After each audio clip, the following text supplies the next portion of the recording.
حبايبي سألتوني كتير عن خلطة البهارات اللي انا بفضلها واللي انا بستعملها، هقول لكم عليها دلوقتي.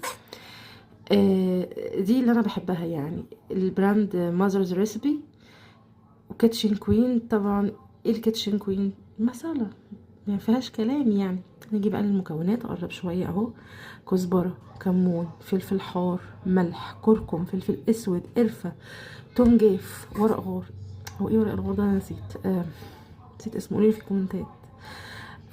هيل، يا ربي ده ايه الهيل ده؟ ايه الحبهان؟ الهيل ده اللي هو الحبهان.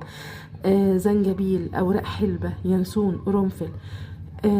كمان بيقول ان هو ممكن يكون في ايه كمان، ملك، حليب يعني، صويا، سمسم، خردل. الخردل ده اللي هو المستردة، لوز، كاجو، فستق، فول سوداني، قمح. مش عارفه ايه الكبريتات ده، ما علينا. المهم يعني مليانه بهارات غنيه بالطعم وبالريحه. فانا بصراحه بستسهل، ومش بستسهل يعني، عمري ما هعرف اجمع الخلطه دي كلها مع نفسي يعني. بس